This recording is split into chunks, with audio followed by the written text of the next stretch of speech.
Shalom Callers, kembali kita berjumpa dalam Sapaan Gembala Siang dalam Seven Series secara khusus pada minggu ini kita bicara tentang kebencian Allah.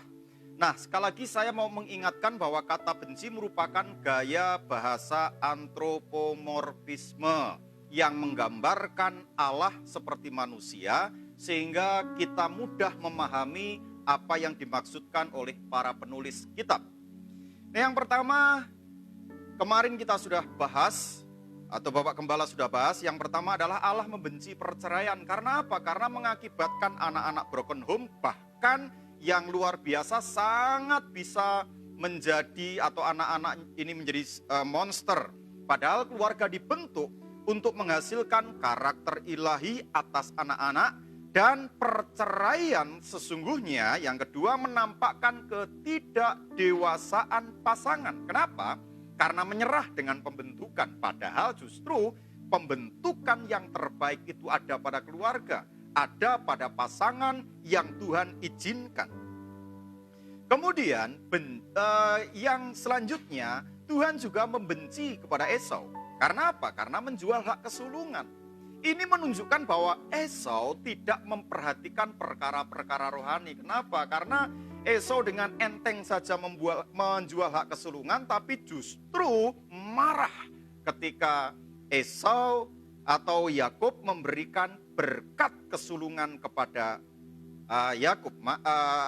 Ishak memberikan berkat kesulungan kepada Yakub. Kemudian padahal hak kesulungan ini penting karena menggantikan posisi imam dalam keluarga. Jadi kalau Ishak mati, seharusnya yang menjadi imam adalah Esau. Tetapi kemudian yang dipilih oleh Allah adalah Yakub. Esau juga tidak menghargai orang tuanya karena nikah dengan orang lain, perempuan Het itu melukai hati Ishak dan Ribka. Kemudian ketika Esau tahu bukannya bertobat, tetapi malah mengambil istri dari anak Ismail yang membuat kedua orang tuanya kembali marah. Kemudian juga Esau menista tempat kudus yang dikasihi Tuhan, yakni rumah tangga. Selanjutnya, karena Esau hidup dalam kepahitan, itu diturunkan kepada anak keturunannya. Terbukti ketika Israel tidak melewati Edom tidak mau ngasih tempat. Hari ketiga, Tuhan berkata benci kepada perayaan zaman Amos. Karena apa? Harusnya ibadah itu harusnya menghasilkan keadilan, tapi yang terjadi justru sebaliknya. Hanya perayaan yang kelihatan dan tidak menampakkan atau menghasilkan moralitas. Karena nanti kalau saudara lihat dalam 1 Korintus, di mana jemaat Korintus ditegur dengan sangat kuat oleh Paulus ketika orang-orang Korintus mendapatkan banyak karunia tapi hidup seperti orang-orang dunia. Yang keempat, yang kemarin Bapak Gembala bahas adalah Allah benci terhadap orang yang memberikan penghakiman dan memendam dendam. Karena sebenarnya pembalasan itu adalah haknya Tuhan. Tetapi karena orang seperti ini selalu menganggap dirinya benar sehingga selalu mencari pembenaran. Nah, untuk melihat tentang kebencian Allah ini seharusnya kita memahami karena Allah yang mengasihi kita.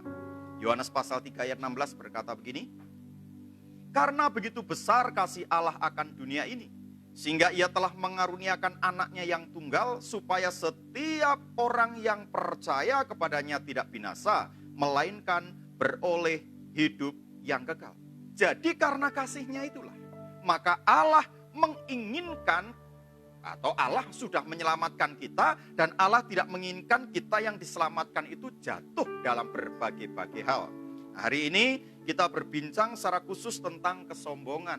Allah membenci kesombongan. Kenapa? Amsal 16 ayat 18 berkata, kecongkakan mendahului kehancuran dan tinggi hati mendahului kejahatan. Saya mau sampaikan kepada kita semuanya, Allah tidak menginginkan kita jatuh. Oleh Allah saja untuk menunjukkan kasihnya telah rela Yesus mati di salib. Alangkah tidak masuk akal kalau Allah mengizinkan manusia jatuh ke dalam hal-hal yang dibenci oleh Allah. Dalam kasus ini atau dalam bahasan kita hari ini adalah kesombongan. Kenapa? Karena Allah tidak menginginkan kita ini jatuh. Karena kesombongan itu mendahului kejatuhan. Yang jadi persoalan kan begini, Sombong itu kan tidak mengenal mengenal status sosial, Bapak Ibu. Orang kaya banyak yang sombong, orang miskin pun ada yang sombong. Raja-raja biasa sombong, bangsawan pun sombong, tetapi hamba-hamba pun juga bisa sombong. Jadi sekali lagi kesombongan tidak mengenal status sosial. Dan kesombongan kan sulit dideteksi. Ini bukan soal harta, Pak. Kalau saudara ngobrol dengan orang-orang yang punya duit, dia berkata belanja dalam sehari habis sekian juta, pergi berkeliling dunia, itu sudah biasa dan bukan kesombongan karena memang seperti itu. Tapi bagi kita orang-orang yang tidak memiliki kemampuan, kita menganggap orang itu sombong. Jadi kesombongan itu bukan sesuatu yang dapat dideteksi pada awalnya. Sebab itu dalam 10 perintah Allah bahkan kan tidak ada perkataan jangan kamu sombong, kan tidak ada. Jangan kamu membunuh, jangan kamu berzina, jangan kamu mencuri, jangan menginginkan milik orang lain. Jelas indikatornya. Tetapi kesombongan kan sulit untuk kita dapat pahami. Oleh sebab itulah ada orang yang berkata begini, kesombongan itu adalah seseorang yang tidak dapat membuktikan omongannya. Dan itu indikasi yang paling gampang. Allah membenci kesombongan. Amsal pasal 6 ayat 16 sampai dengan 19 berkata seperti ini. 6 perkara ini yang dibenci Tuhan, bahkan 7 perkara yang menjadi kekejian baginya. Mata sombong, lidah dusta, tangan yang menumpahkan darah, orang yang tidak bersalah, hati yang membuat rencana-rencana yang jahat, kaki yang segera lari menuju kejahatan, seorang saksi dusta yang menyembur-nyemburkan kebohongan dan yang menimbulkan pertengkaran saudara. Lihat, kesombongan itu efeknya sangat besar dan kadang-kadang kita tidak pahami itu. Dulu saudara tentu waktu kecil ingat begini. Dulu kita waktu kecil kan kalau berantem dengan teman kan kita ngomong begini, nanti tak kasih tahu sama omku kan polisi. Nah temenmu kan ngomong, oh iya nanti tak kasih tahu juga sama omku juga. Omku kan tentara, padahal polisi atau tentara kan bukan jabatan paman-paman kita. Tapi kita menyombongkan sesuatu, dari kecil sudah belajar sombong. Dan secara tidak sadar kemudian kesombongan itu terus menerus dan itu sulit untuk diidentifikasi. Yang ngerti sebenarnya sombong itu saya dan saudara dengan Tuhan sendiri. Orang lain kadang-kadang memiliki pandangan sesuai dengan apa yang mereka pahami. Amsal 21 ayat yang 4, kenapa Allah membenci kesombongan? Karena kesombongan itu pelita orang fasik. Saya dan saudara kan beda.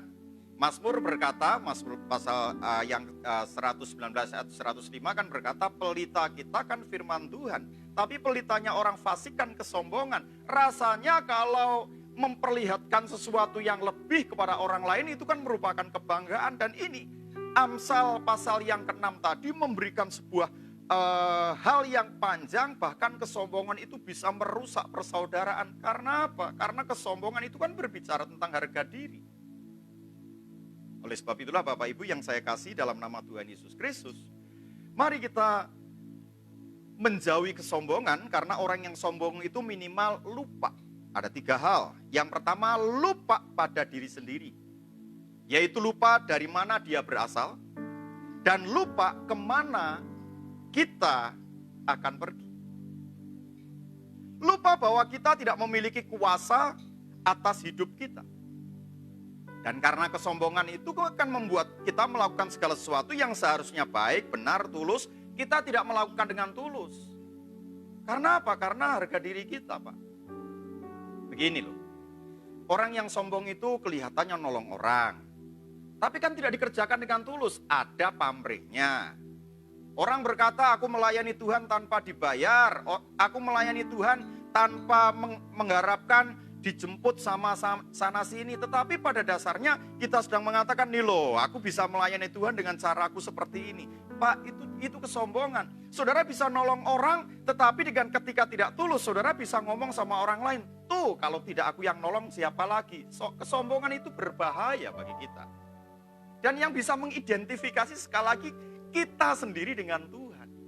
Tapi sayangnya, kadang-kadang kita memiliki sebuah asumsi, orang yang begitu itu sombong tuh.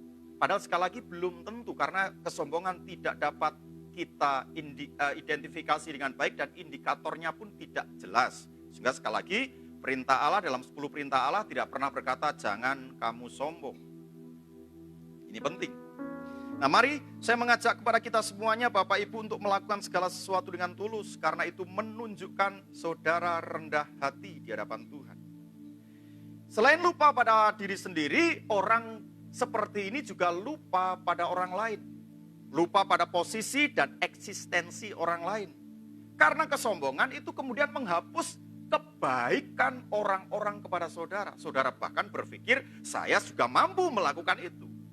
Tanpa pertolonganmu pun sebenarnya aku mampu. Sehingga kemudian kita menafikan kebaikan orang lain atas kita. Pak, ketika kita memiliki kesombongan, maka kita berpikir orang lain lakukan segala sesuatu untuk kita itu wajar-wajar saja.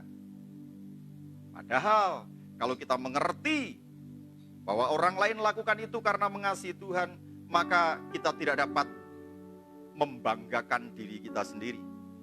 Yang ketiga, kita lupa kepada Tuhan.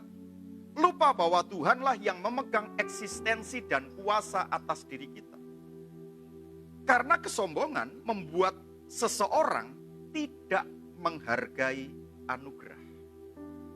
Orang yang sombong menganggap semua karena usahanya, karena perbuatannya, kekuatannya, kepinterannya, kekayaannya, kebaikan dirinya sendiri.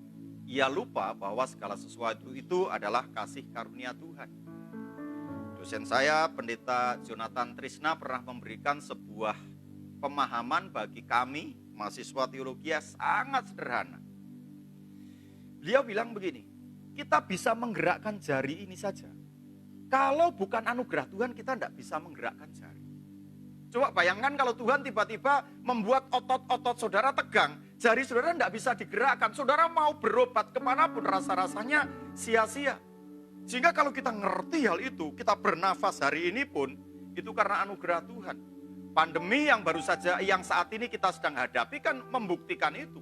Orang-orang yang memiliki harta banyak sekalipun ketika Tuhan berkata, nah nih tak kasih COVID-19, tidak bisa berbuat apa-apa kok.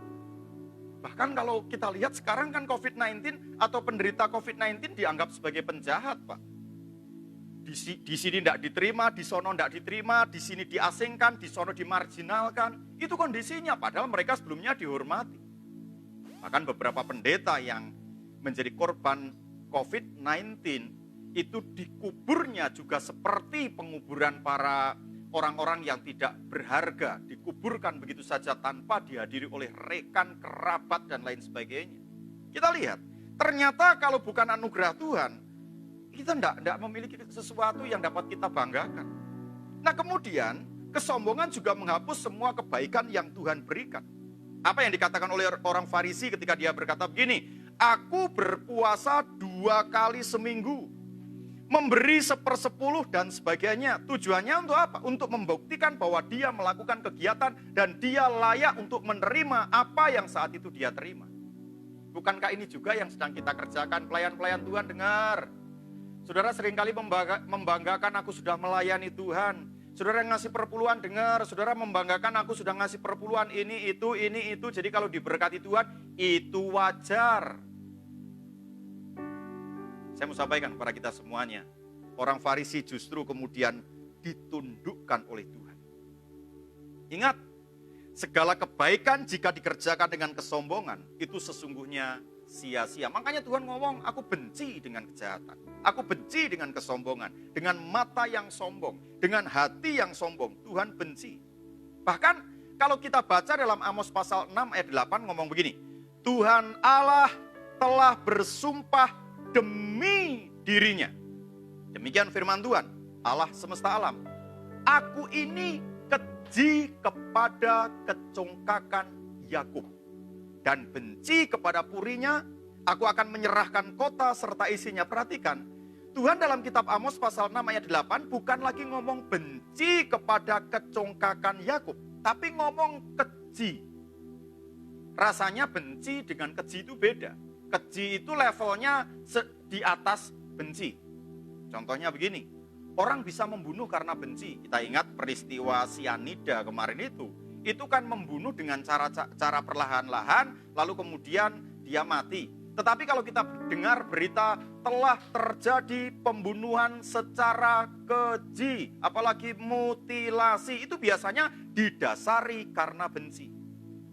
Jadi tingkat kebencian Allah kepada kesombongan, itu Alkitab mencatat di atas level benci tapi juga keji. Tidak suka sama sekali. Wah, ini luar biasa kalau ketika saya baca kitab Amos ini, Tuhan bahkan ngomongnya begitu. Keji loh saudara.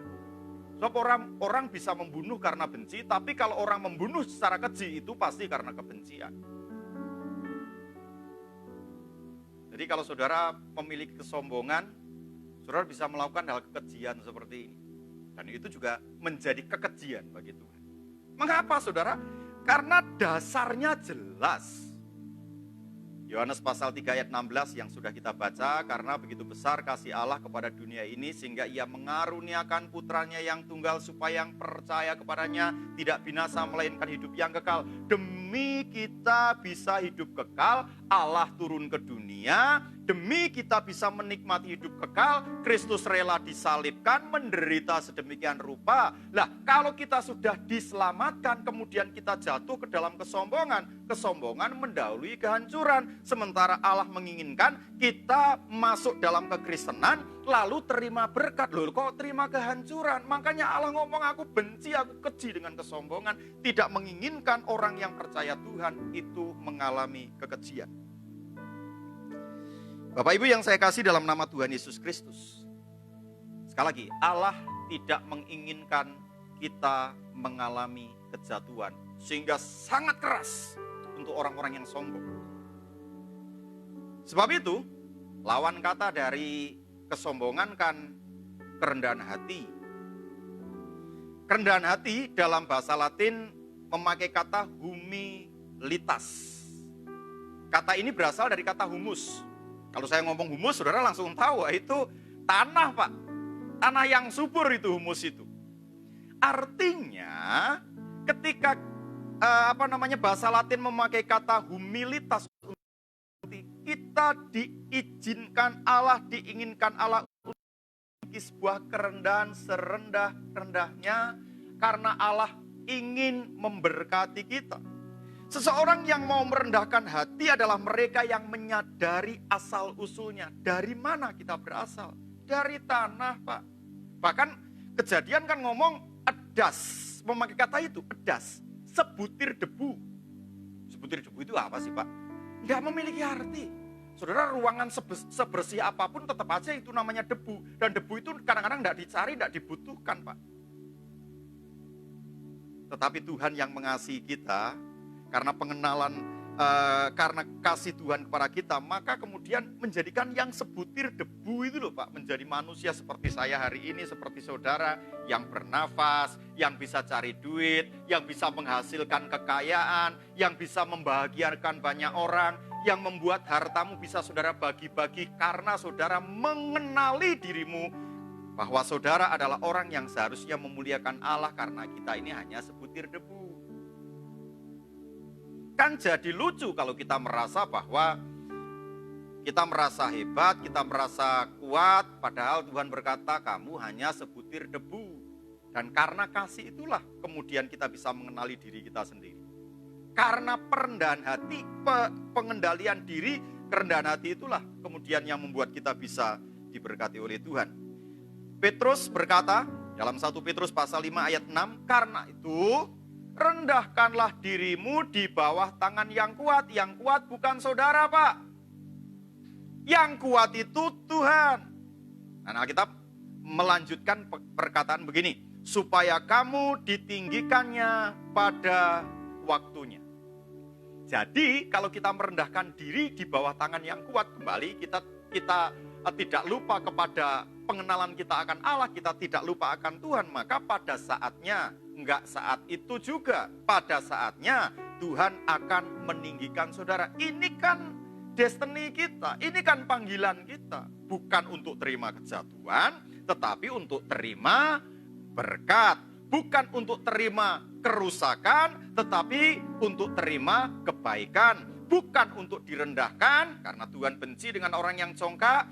Bukan untuk direndahkan, tetapi untuk ditinggikan. Tetapi sekali lagi ada catatan di situ, pada waktunya. Sehingga kalau kita menyadari waktu bagi Tuhan kan ada kata kronos dan ada kata kairos. Kita mengenal kata ini dengan kata kairos. Maksudnya apa? Ada waktu Tuhan yang harus kita cari, bukan berdasarkan urutan waktu. Sebab itu berkali-kali saya sampaikan kepada kita semuanya, ibadahlah dengan baik. Karena kata ibadah itu mengatakan pemaksimalan potensi tubuh. Ada waktu Tuhan, saudara memaksimalkan potensi, terus belajar, ketemu, saudara sukses. Waktunya Tuhan, saudara tidak belajar, tidak pernah ketemu, Pak, saudara sulit untuk sukses. Saudara sudah belajar, tetapi belum waktu Tuhan, juga tidak akan pernah ketemu. Waktu Tuhan kapan? Itu yang menjadi rahasia Tuhan. Yuk kita merendahkan hati kita terus-menerus agar kita tidak lupa siapa diri kita. COVID-19 sudah membuktikan, Pak, kita yang kadang-kadang melupakan eksistensi diri kita, kita menganggap kita orang hebat pun juga pada akhirnya tidak bisa berbuat apa-apa. Bahkan anak-anak kecil kalau kita tanya, kenapa kamu nggak main, takut sama corona? Anak kecil saja sudah tahu, Pak. Dan kita tidak melupakan eksistensi orang lain yang menjadi pendukung kita, menjadi orang-orang yang dipersiapkan untuk kita layani. Kita juga tidak melupakan Tuhan, karena kita memiliki kerendahan hati. Seorang tokoh gereja, Andrew Murray, juga menjelaskan bahwa sifat rendah hati yang bergantung kepada Allah adalah dasar dari segala berkat yang sejati. Sekali lagi, sifat rendah hati yang bergantung kepada Allah adalah dasar dari segala berkat yang sejati. Sebab itu Tuhan pernah berkata, berkat Tuhanlah yang menjadikan kita kaya, susah payah, tidak menambahinya. Dalam bahasa aslinya sebenarnya tertulisnya, berkat Tuhanlah yang menjadikan kita kaya, dan Allah tidak menambahi dengan susah payah. Bapak Ibu, saya mau sampaikan kepada kita semuanya, kalau saudara dapat mau menikmati berkat yang sejati dari Tuhan, jauhkan kesombongan. Tidak ada gunanya bagi saudara. Tidak ada gunanya. Kalau Tuhan mau ambil nafasmu hari ini, tiba-tiba hilang kok, Pak. Saudara, sekali lagi, ini otot-ototmu mau dibuat kaku sama Tuhan, tiba-tiba saudara nggak bisa gerakkan jarimu kok. Tetapi ketika kita melakukan dengan kerendahan hati, sekali lagi, berkat yang sejati siap untuk kita terima. Selamat berjuang dengan kesombongan, karena kesombongan ini merupakan pergumulan setiap kita. Karena siapapun kita ini lebih senang dipuji dibanding dengan dicaci. Makanya tidak heran kita seringkali merasa bangga dengan sesuatu yang sebenarnya tidak layak kita banggakan. Sekali lagi, kesombongan merupakan pergumulan setiap kita, mulai dari anak-anak sampai dengan kita yang dewasa. Kami hamba-hamba Tuhan pun juga harus belajar untuk menundukkan diri. Karena ketika kami hamba Tuhan dipakai Tuhan, ada orang yang senang dengan khotbahnya, rasanya kemudian ngomong, Pak terima kasih, itu juga sudah menjadi kadang-kadang ketidaktulusan kami dalam melakukan pelayanan kami. Ketika kita berdoa orang lain sembuh, kemudian dia berkata, Pak terima kasih sudah sembuh karena berkat doa Bapak, kita merasa tuh kan, karena doaku dia sembuh. Coba kalau pendeta lain belum tentu sembuh. Itu menjadi pergumulan siapapun kita. Dan bukankah kesombongan merupakan pangkal dosa? Iblis jatuh dalam dosa karena apa? Sombong. Adam dan Hawa jatuh dalam dosa karena apa? Sudah mendapatkan anugerah, tapi masih ingin seperti Allah.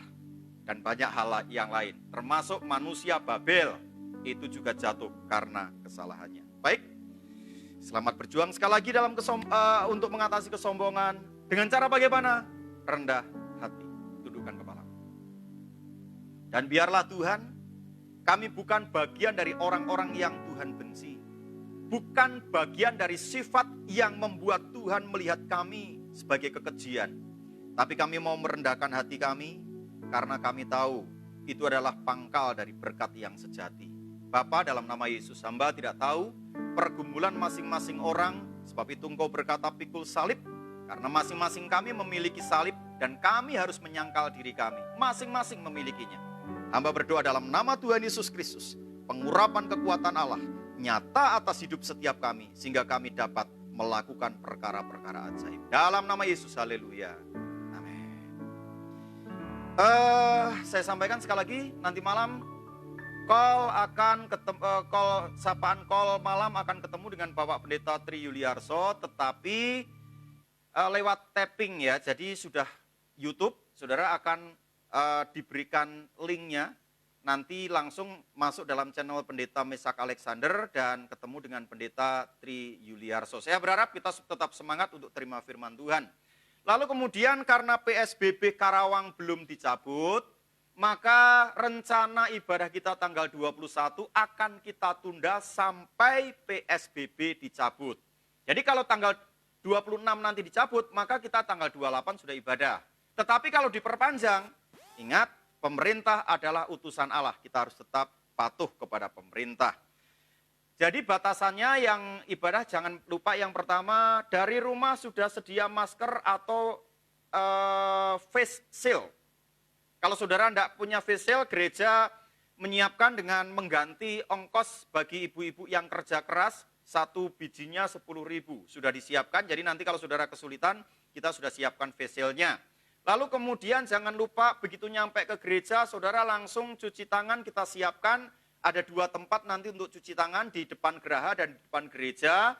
Dan cuci tangan tidak pakai keran yang diputar dengan tangan, tapi diinjak sehingga tidak atau meminimalkan sentuhan antar jemaat.